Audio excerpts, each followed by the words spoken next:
자본의 애국심이 어디 있습니까? 그렇지. 자본은 오직 순이익밖에 없어요. 이 현대차에 대한 위험은, 물적 분한 위험이 이제부터는 생각하셔야 된다. 카더랍니다, 그냥. 누가 조태더라, 그 10배 올렸다, 이거거든요. 근데 그러지 말고 첫 번째는 본업에도 충실하고 있었던 거예요. 그러니까 본업에 충실해서 시세판을 좀 덜 본다는 얘기는 덜 볼 수 있는 주식을 사는 것이고.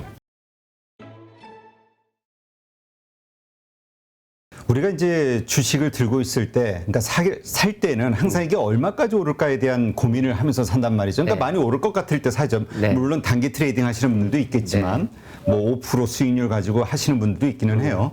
그러나 중장기 혹은 뭐 진짜 속된 말로 10배거까지 기대하면서 하시는 분들도 있단 말이죠. 네. 우리가 어떤 주식을 보유를 할 때 그 주가가 어떻게 될 것인가 이제 상상해 볼 수 있잖아요. 매출액에 대비해서 네. 얼마까지 오를 수 있을까? 얼마에 팔까? 네. 근데 이런 것을 주가를 상상할 때 점검해야 되는 세 가지 지표가 있다. 이런 얘기를 하셨는데 책에서 뭘까요? 사실 상상력은 항상 무에서 유가 나오는 게 아니거든요. 그래서 가령 비행기를 옛날 레오나르도 다빈치가 상상을 했다면, 라이트 형제가 상상을 했다면 새를 봤을 겁니다. 새를 본 다음에 인간도 저렇게 날 수 있을까라고 비행기를 상상했을 거거든요. 주가도 마찬가지입니다. 어떤 종목이 가령 10배 오를 수 있죠. 그걸 어떻게 알겠습니까? 자, 이 종목이 10배까지 아니더라도 상승할 수 있는 여력이 있어, 가능성이 있다, 이렇게 생각한다면 지금까지는 투자자들이, 저도 옛날에 마찬가지고 책에서 그 큰 손실을 봤을 때 보면 카더랍니다, 그냥. 누가 조태더라, 그 10배 올렸다, 이거거든요. 근데 그러지 말고 첫 번째는 사업 보고서 보셔야 돼요. 매 분기 말에 모든 종목은요, 전자금융감독원, 금융증권거래소 또는 코스닥 시장 위원회에 공시하게 되어 있습니다. 반기 보고서, 분기 보고서 형태로. 분기 보고서 보면 그 안에, 사업 보고서 안에 사업의 특징, 매출 수주 상황, 이게 다 나옵니다. 그리고 신제품, 가령 신사업을 들어가려고 하는 경우가 있는지 확인할 수 있어요. 그 부분 확인해야 돼요. 왜냐? 주가 상승률, 10배거든 20배든 상승률이 높으려면 첫째, 회사가 턴어라운드 돼야 돼요. 그러니까 적자를 지속하던 회사가 완전히 다른 회사 탈박해서 상승 구도로 가는, 이게 턴어라운드거든요. 이런 회사가 주가 상승률이 높아요. 근데 그 가능성 어디서 보냐? 사업 보고서에서 찾을 수밖에 없어요. 왜?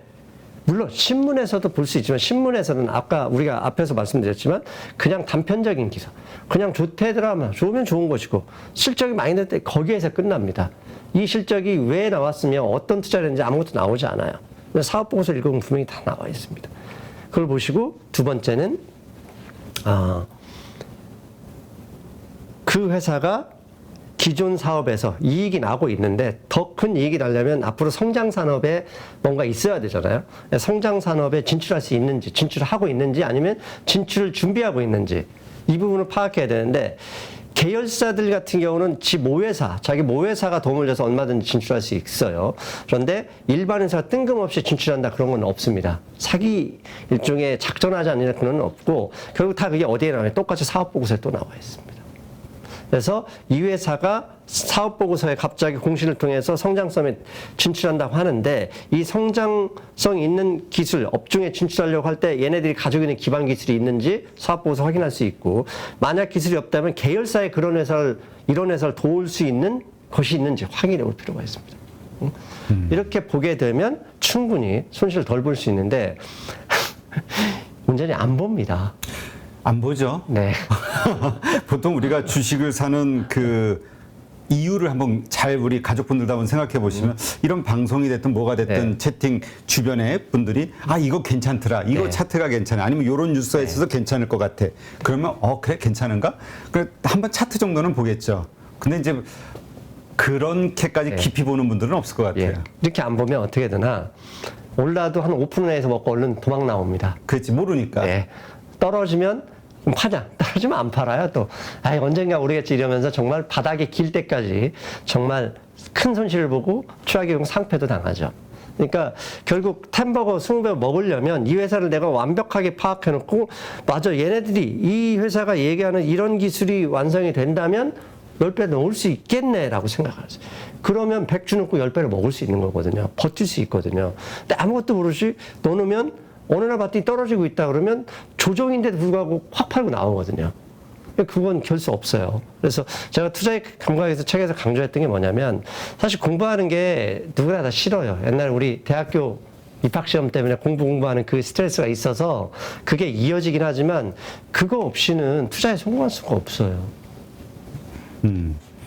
그래요. 그래서 그러니까 우리가 항상 산업 분석 리포트를 네. 읽어야 된다. 그러니까 네. 종목 분석 리포트와는 다른 거죠.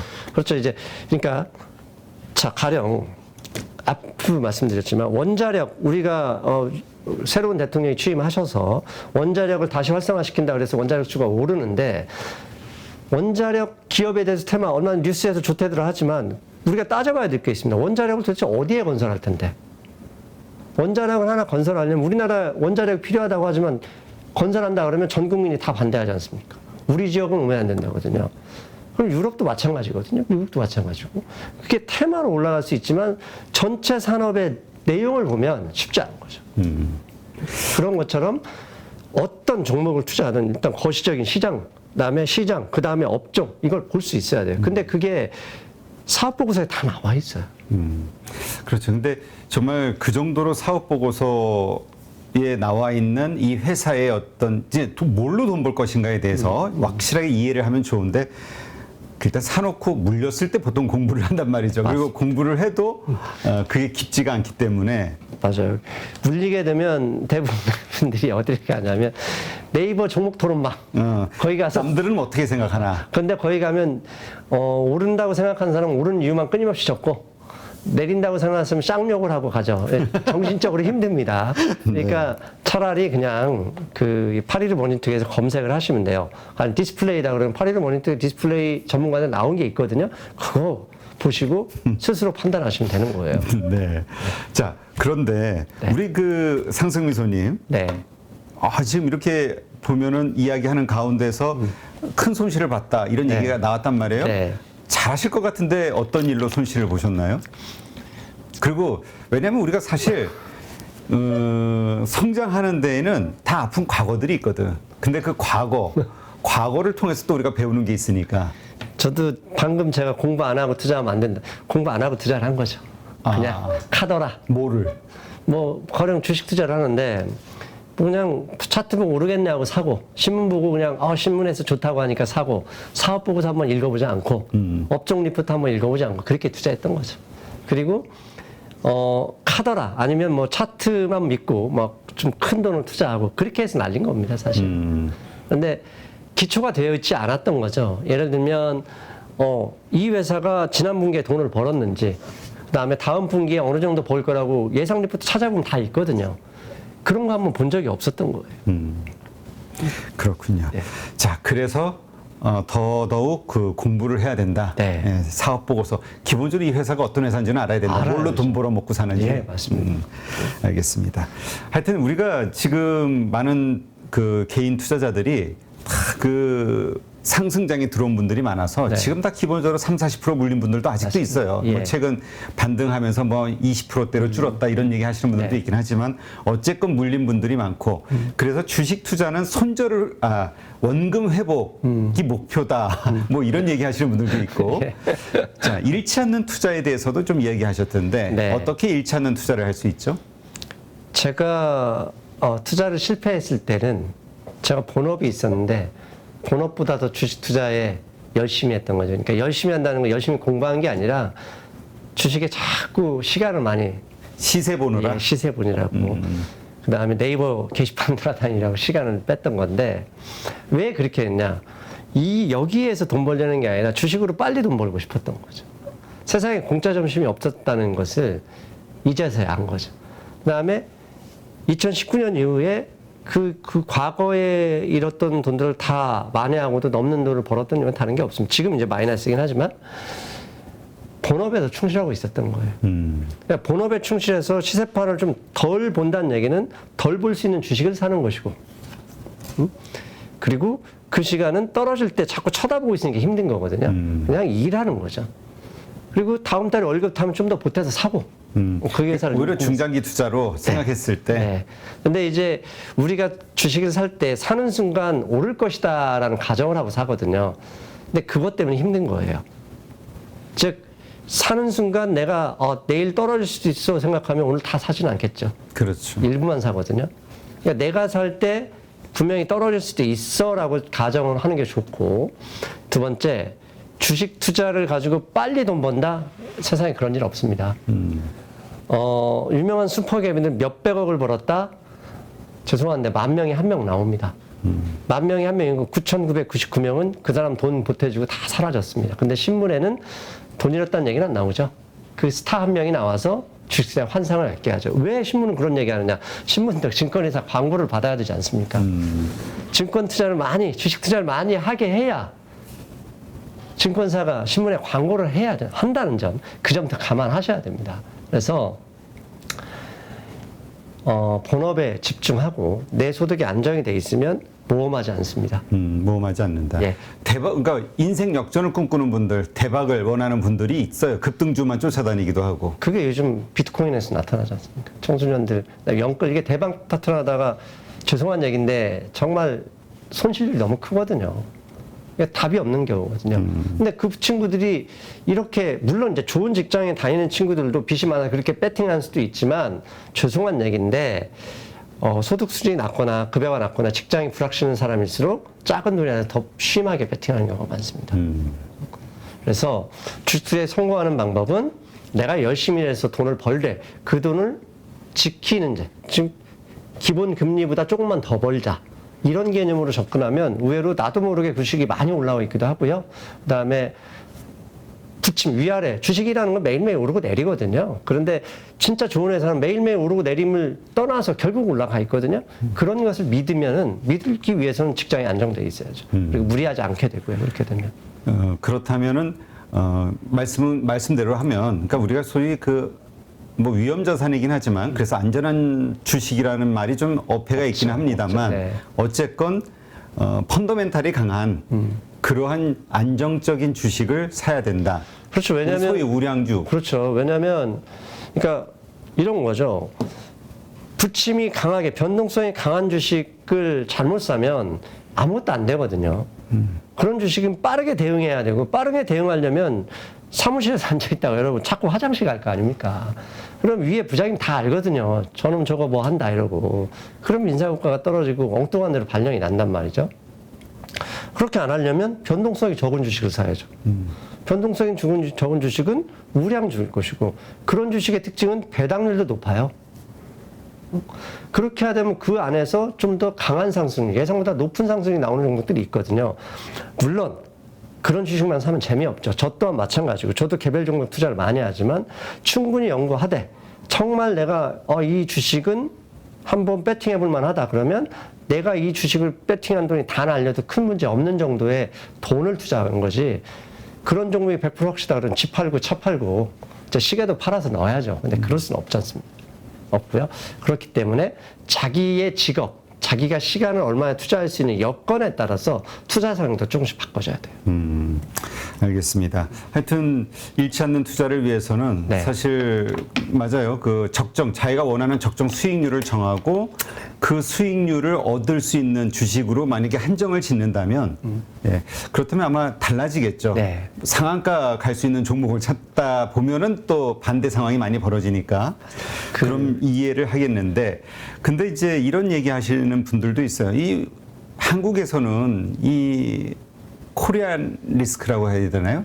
맞습니다. 예, 이게 너무 심하지 않냐. 아무리 우량주라고 생각해서 샀어도 갑자기 경영자들이 이상한 예. 짓거리를 해가지고 예. 손에 그러니까 막 급락이 나오고 이러니까. 예. 그래서 이제 요즘 작년에는 LG화학이 그 물적 분할 예. 이슈로 상당히 이슈가 컸었고요. 네. 이번에는 이제 또 그 DB 하이텍이 네. 또 물적 분할 이슈가 네. 나와서 주가가 한번 급락하고 지금 횡보하고 있는. 예. 그래서 주주들의 불만이 크단 말이죠. 예. 그 다음에 또 현대차도 이번에 예. 또 뭐 여러 가지 사업 분할에 대한 이야기가 나오면서 그러니까 이런 한국 소위 우량주라고 하는 주식들에 대해서도 우리가 믿을 수 있겠어? 그러니까 그냥 그럴 바에는 한국 주식은 단기 트레이딩으로 돈을 벌어야 돼. 맞습니다. 이게 답이야. 라고 맞습니다. 결론을 내는 분들이 점점 늘고 있단 말이죠. 맞습니다. 저도 그 부분에 어느 수준까지 동의를 합니다. 왜냐하면 최근 현대차 사태만 보더라도 사실 전기차, 제가 이 투자의 감각에서도 현대차를 추천했단 말이죠. 근데 전기차로 간다는 얘기는 결국 OTA, 오버 더 에어랄, 실시간 업데이트 기능을 가진 결국 데이터 회사로 간다는 얘기거든요. 테슬라가 단순히 전기차를 생산하고 판매만 해서 천정도 시총 나올 수가 없어요. 결국 OTA를 활용해서 데이터 회사로 가고 있기 때문에 그렇게 되면 그게 곧 플랫폼이 된다는 얘기거든요. 그러면 핵심은 뭐냐? 자율주행. 자율주행. 그런데 현대차가 최근에 문적 분할에서 갑자기 뭐 포티투닷을 통합한다라고 했는데 포티투닷은 별도의 법인이고 현대차에서 자율주행과 AI 사업부를 떼서 포티투닷과 합병한다는 얘기 이게 물적 분할이거든요. 자 그러면 이걸 떼서 포티투닷에 합병하면 기존의 현대차는 남아있는 건 생산과 판매만 남아있는 거죠. 그야말로 깡통만 남아있는 거죠. 자 이렇게 되면 이게 왜 열반 외국에서는요 만약에 LG화학에서 LG 에너지를 분산했다 그러면 그 비율만큼 소액주주한테 해당 주식을 줍니다. 근데 우리는 어떻게 하죠? 싹 닫고 대주주만 그냥 다 가져가는 거예요. 자, 그런데 나는 모회사에 있으니까 얘네가 배당이라도 내 수익에 뭐 가령 100이 난다면 80% 정도 배당을 하거나 자사주를 산다 그러면 여기는 올라가요. 근데 우리나라 배당한 이런 그러니까 이익 주주한테 이익 환원율이 30%도 안 되는 나라란 말이에요. 이런 사회에서 사실 장기 투자하기 쉽지 않습니다. 그렇죠. 네. 현대차만 해도 그런 거거든요. 그러니까 장기 투자하자는 얘기도 사실 죄송한 얘기가 돼요. 왜? 바로 이 책에서 현대차 장기 투자 볼 수 있다 했는데 무조건 나와버리니까. 그러니까 그러니까 바로 그 좋다라고 생각했던 이유가 이제 사라지게 되는 거잖아요. 그렇게 된 거예요. 그러니까 DB하이텍도 그렇고 후성이라는 종목도 그렇고 지금 현대차도 그렇고 심지어는 삼성전자도 혹시 분할하는 거 아니야? 그렇지, 그 비메모리 반도체 분사하는 거 아니야? 이런 걱정 많이 그러니까 하죠. 아예 미국처럼 인적 분할만 하면 되는데 이건 물적 분할해서 기존 주주, 소액 주주는 무시해버리고 대주주가 다가오는 구조가 이게 계속되면 누가 한국 주식에 투자하겠습니까? 한국 주식 시장이 활성화되고 그 돈으로 기업이 더욱더 활성화되면 그게 국가 경쟁력이 올라가는 건데 소액 주주가 피멍들게 하고 대주주만 먹으면 뭐하러 한국 주식이 합니까? 차라리 미국 가야죠. 그럼 돈이 빠져나간다는 얘기거든요. 그러니까 이런 부분은 사실 주식 투자자들이 이거 정치인들한테 압력하는 수밖에 없습니다. 왜? 자본의 애국심이 어디 있습니까? 그렇지. 자본은 오로지 순익밖에 없어요. 그러면 대주주 입장에서 지들이 돈을 더 벌려고 하지 소액주주한테는 안 하자 그런 거 없어요. 이거 할 수 있는 것은 법적인 규정밖에 없습니다. 미국이란 나라에서 구글에서 유튜브 떼서 물적 분할해서 상장한다? 얘네 망하는 거예요. 왜? 소액주주들이 공동 배상 이거 소송 들어오거든요. 근데 한국에서는 물적 분할하는데 이거 이사회 결의로 돼요. 그러니까 그래서 그 작년에 우리가 LG화학 건 때문에 미국 변호사까지 불러가지고 미국 법으로 이 잣대를 좀 재보고 해봤는데 미국 같으면 바로 파산입니다. 징벌적 손해배상 들어갈 수 있다. 왜? 배임이거든요. 소액주주에 대한 배임이가 한 명이라도 소송해서 이겼다. 그러면 소송을 하는 나머지 소액주주 동일한 배상을 받거든요. 근데 한국은 그럴 수도 없고요. 한국은 자본가임이 커서 죄송한 얘기인데 현대차에서 김현장 불러다가 어마어마한 쓰임비 갖다 주면 소액주 져버리는 거예요. 그래서 그 얘기 하더라고요. 이 근본적으로 상법 개정이 있어야 되는데 회사의 경영자들이 회사의 이익을 위해서 일한다가 아니라 모든 주주의 이익을 위해서 일한다로 바꿔버리면 아주 심플해진다라고 얘기하는데 충분히 가능성 있는 얘기네. 그보다도 그것도 플러스해서 아예 물적 분할을 금지하는 법안을 만들어버리면 됩니다. 너무 세. 아니 우리가 맨날 글로벌 스탠다드 미국 자본주의 선진국 따라가지 않는데 미국에서 하는 것을 왜 그거 한국에서 안 하는 거예요. 그래야 한국 주식 투자자들도 현대차는 삼성전자에 오랫동안 가지고 있을 수 있는 거죠. 하여튼 이 부분은 우리가 주주들이 정말 지겨울 정도로 말씀하신 대로 정치권이 됐든 기업들이 됐든 끊임없이 귀찮게 해야 되는 요소인 것 같아요. 이제 시간이 많이 걸릴 일 같고 지금 상황에서 그러면 현대차에 대해서는 어떻게 생각하시는지 좀 다시 뷰를 왜냐하면 지금 시장의 상황을 놓고 보면 이번에 인플레 감축 법안 이것으로 인해서 또 중국 소재 쓰면 안 된다 어쩌고 저쩌고 해가지고 현대차나 이런 데들이 갑자기 기아도 그렇고 한 1,000만 원 정도의 가격 경쟁력에서 확 떨어지는 일이 생겼잖아요. 네. 이것으로 인해서 이제는 좀 당분간은 좀 멀리 해야 되지 않냐 이런 얘기도 있는데. 근데 이미 인플레이션 방지법이 나올 때 미국산 자동차, 미국에 생산된 자동차 이미 다 시장에 반영되어 있었다고 보고요. 그다음에 그것 때문에 현대차도 지금 미국에 공장을, 전기차 공장을 짓는다고 선언했고 공장 부지를 보고 있지 않습니까? 그러니까 그건 사실 크게 저는 주가에 영향을 미칠 거라고 생각하지 않고요. 핵심은 저는 물적 분할이 가능성입니다. 뭐냐면 현대차 깡통에서는 놔두고 결국 자율주행을 가게 되면 핵심 중에 핵심 두 가지를 떼서 포티투스에서 합병한다? 그럼 여기 깡통회사 있는 거거든요. 그냥 지주회사지 그냥. 네.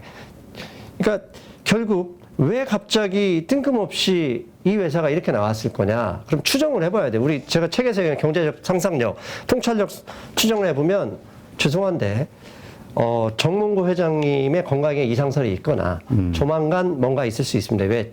결국 지배구조 개선의 일환이라고 봅니다. 왜 뜬금없이 회사 괜찮은 회사를 뗀다? 이건 말도 안 되는 얘기거든요.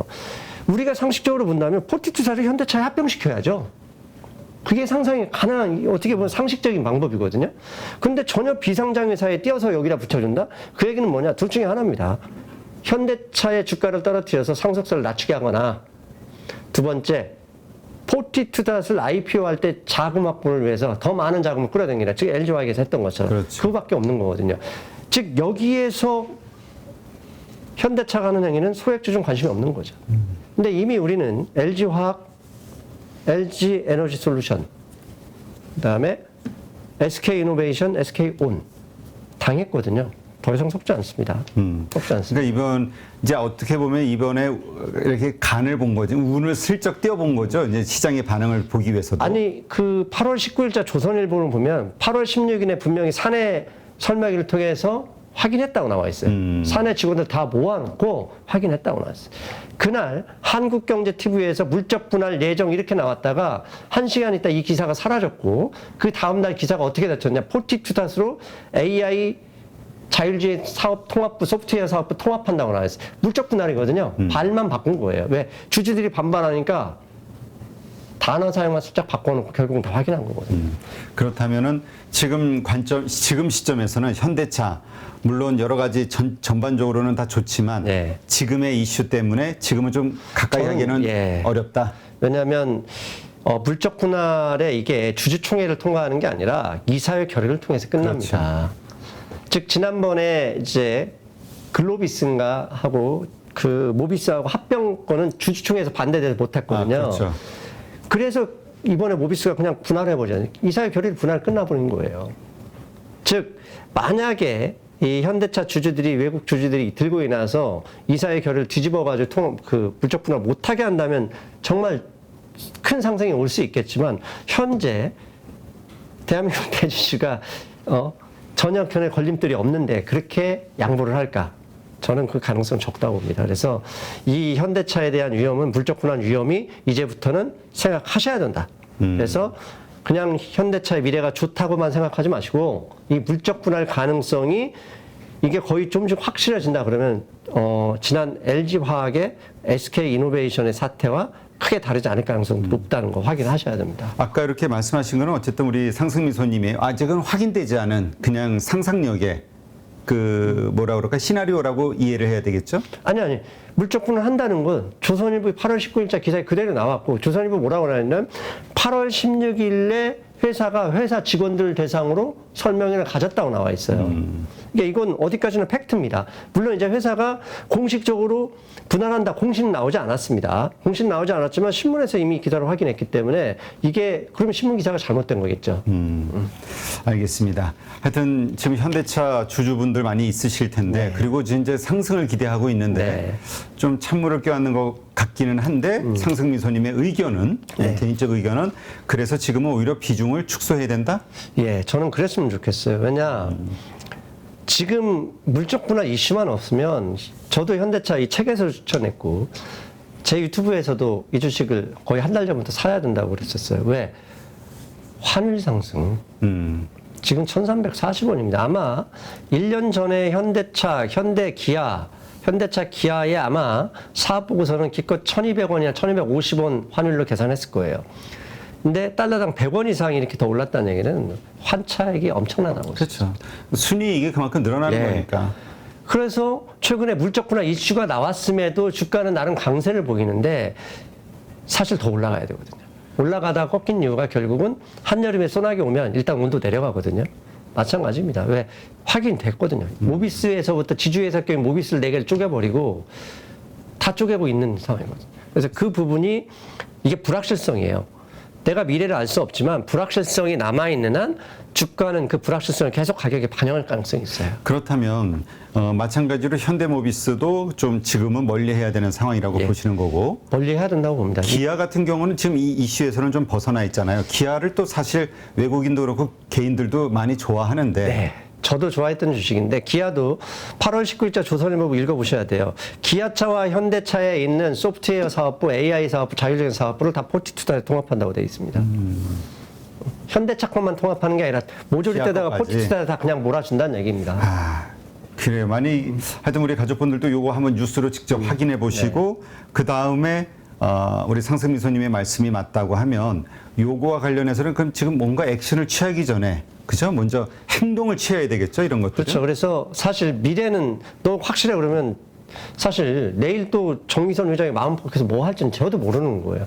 지금까지 제가 나온 제 상상력이 아니라 신문 기사를 근거로 해서 얘기하는 거고, 신문 기사는 사내 설명회를 근거로 하고, 그 다음에 그 이전에 작년 말에 사실 현대차와 기아가 투자하면서 이 재무 투자자 FI를 데리고 거의 일종의 F1 시리즈, A1 시리즈를 투자를 했는데 그 몇 달 만에 일종의 다 뽑아간 거거든요. 네. 사실 VC들이 1차 시리즈에서 투자한 돈은 단순히 10% 20% 벌려고 하지 않습니다. 기본적으로 10배, 20배를 개선하기 위해서 큰 돈이 들어가는 건데 그걸 몇 달 만에 뺏었다? 이건 현대차가 노리는 게 있는 겁니다. 그게 8월 12일자로 다 끝나버렸더라고요. 알겠습니다. 하여튼 이러한 것들 이게 물론 우리 상승미소님의 의견대로 그러한 그 대주주의 어떤 이익을 위해서 지배구조 이익을 위해서 그런 액션을 취한 것인지 아니면 뭐 어떤 이유가 있는 것인지 지나봐야지 알겠지만 네. 그리고 또 어떤 결과가 나올지도 어쨌건 이런 시장의 그 뭐라 그럴까요? 신뢰를 잃게끔 하는 의심을 할 수밖에 없는 상황을 기업들이 자꾸 만들어낸다는 것 자체가 이게 맞습니다. 한국 코리아 디스카운트 맞습니다. 요소가 되는 거겠죠. 네. 그러니까 한국 증시가 할인된 대표적인 이유는 이런 불공정인 관행도 있고요. 방금 우리 임 대표님께서 말씀하신 소액주주 편향이 아니라 대주주 편향 이 정책, 허가된 정책 이것 때문에 그렇습니다. 네. 하여튼 관련된 그 현대차 관련된 주주분들은 이런 것들을 한번 주식 네. 주담에게 한번 확인을 네. 꼼꼼하게 해보시고 그 다음에 좀 느낌이 싸하다. 그러면 또 주주로서의 당연한 권리를 어떤 식으로인가 압력을 정치권이 됐든 네. 금융위가 됐든 행사하시면서 예, 불이익을 받지 않는 일이 있도록, 그러니까 불이익 당하는 일이 없도록 예, 미리 액션을 취하시는 게 필요하지 않을까 싶습니다. 네. 네, 알겠습니다. 누구나 1시간 안에 200개 종목에서 좋은 종목을 고를 수 있는 그런 능력을 배양할 수 있도록 제가 도와드리려고 그렇게 하고 있습니다.